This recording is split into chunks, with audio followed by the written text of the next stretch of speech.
Howdy, everyone. My name is Pearl, and I just want to give a brief warning before we start. This video contains major spoilers for the Queen's Gambit, so if you haven't seen that already, it's a really great show. I don't recommend a lot of shows, but this is one show that I would recommend to anybody.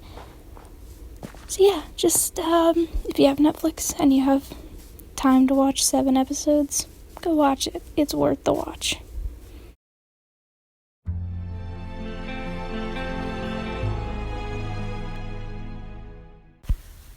Oh, what I would give to be Beth Harmon. A glamorous genius, both intimidating and welcoming, impossible to read. This character is so well written that anytime I revisit this show, I feel like I'm getting to know a real person. The humor, mixed with the heartache, makes for one hell of a ride.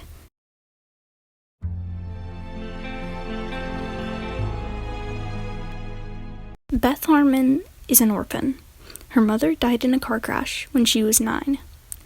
She was sent to an orphanage at a very young age. Here, she met Jolene, her best friend. Now, this was in the early 50s, so children were being given tranquilizers to make them more manageable. Pretty whack. Tranquilizers, for those of you that don't know, are pretty addictive. Young Beth got hooked. Soon after, she discovered chess, taught to her by a janitor, aka the sweetest man on earth. She became nothing short of a prodigy. At the age of 15, Beth was adopted by Mr. and Mrs. Wheatley. Now, aside from the fact that Mr. Wheatley is the world's biggest douchebag, Beth's life improved. In this time, she discovered a nearby chess tournament. As an unranked player, she had to start at the very bottom, and, like a gas-filled whale carcass, she rose. Finally facing off against Harry Beltic, the highest-ranked player in the region, and the second highest-ranked douchebag. Oh my god. To make a long story short, she absolutely kicked his ass. For the next few years, Beth danced her way through tournament after tournament, collecting countless victories. Her first loss was to Benny Watts, another prodigy. Now, okay. First, let's take a break to talk about Benny Watts. That mustache is the mustache. It's tragic. It's a modern-day tragedy. Anyway, I should make it clear that during all this time, Beth is constantly taking tranquilizers. She started drinking when she was 15 and relied on that as well. After this, she gets laid. Twice. She goes to France and maybe gets laid for a third time. It's really unclear. And I know what we all know happened. Like, we know it did. But it's never confirmed, so we can only assume. And our assumptions are very strong. So in France, after maybe, probably, definitely was a one-night stand, Beth went up against Borgoff, the world's best player. She lost, and badly. This sends her into a drunken spiral, one that can only be ended by Jolene, who shows up at Beth's house. She and Beth catch up, and she pays for Beth's ticket to Moscow. The one in Russia. Beth is finally able to break her addiction, and she beats Borgoff completely sober.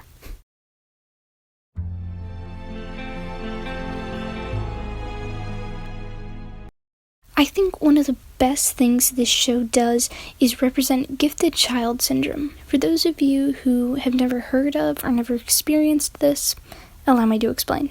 Gifted and talented children face many challenges, living in a world where their personal traits are often poorly understood. Did you ever go over games in your head? I mean, play all the way through them? Doesn't everybody? Gifted and talented children may be misdiagnosed. You think I'm crazy? No. Beth Harmon was praised for her skill, for her talent, for her genius. Chess wasn't a part of her identity, it was her identity. This is a common trait amongst gifted children. They become the, quote, smart kids. Some stay out of the limelight while some revel in it. They take deep pride in being smart. This trait morphs into their personal identity. Their friends and family may see them as more, but they themselves don't. But what happens when a gifted kid fails a test, or answers a question wrong, or isn't the smartest kid in class? Failure. Idiot. Careless. Worthless. Unworthy. Average. When Beth loses to Benny Watts, she loses her grip. If she can't control the board, then she isn't a prodigy. If she isn't a prodigy, then she's worthless. We get this scene when she realizes that she's lost. She looks up at Benny and she sees the face of Mr. Scheibel, the janitor that taught her how to play chess. You resign now. She holds out her hand and Benny shakes it. I'm not entirely sure what it is about this scene, but it hits hard. You feel exactly how devastated Beth is. She feels this sense of inferiority. Benny doesn't gloat or make any witty remarks. He, unlike most people, understands exactly how Beth feels. I think that's why their friendship later on is so believable. Their brains work similarly. Not the same, obviously, but similar. Bonus rave. Okay, can I just say that Benny and Beth are like the cutest friends. I don't know what it is about them. They just have this adorable banter that is so uncommon. Like I haven't seen that in a very long time, and so if it weren't for that god awful mustache, I would ship them 100%. The only reason that I ship them at all is because Towns is gay. Now, am I the only one that did not pick up on that? Like, I just thought they were roommates. Same way I thought Bert and Ernie were... Do you really think Bert and Ernie are just roommates? No.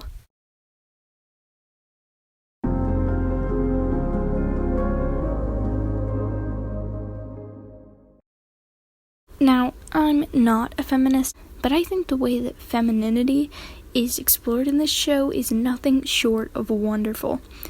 We really don't see a lot of powerful women that use their glamour as an intimidation factor. There's this idea that people can't be smart if they're attractive. This is, as we call it in the medical community, utter bullshit.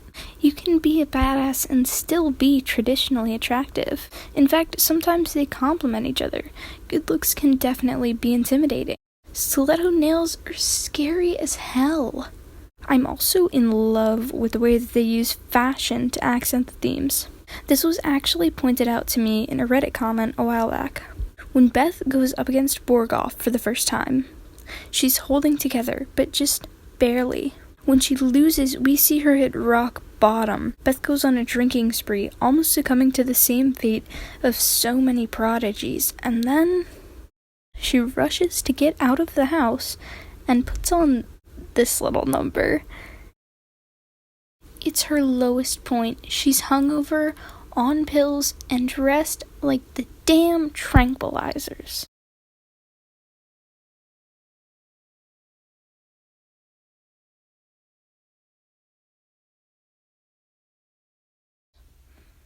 Also, are we just gonna ignore this god-awful eyeliner? Like, come on, Beth, have you no shame? So she hangs out with Jolene. They play games, they joke around, and then they go to Mr. Scheibel's funeral. This reunitement and series of events finally gets her head screwed on right. Jolene pays for Beth's trip, and Beth sobers up. For her final game with Borgoff, she is her own elegance. Not drugged or buzzed or tipsy, but purely gorgeous. This time, she's dressed as a queen.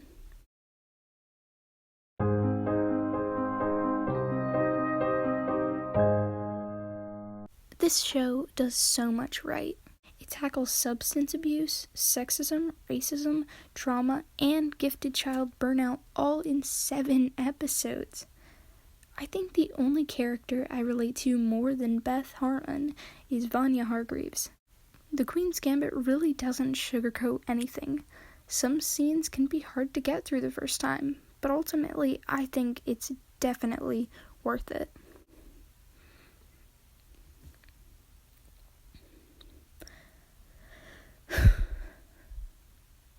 I give this show a 9.5 out of 10 for pure heartbreak.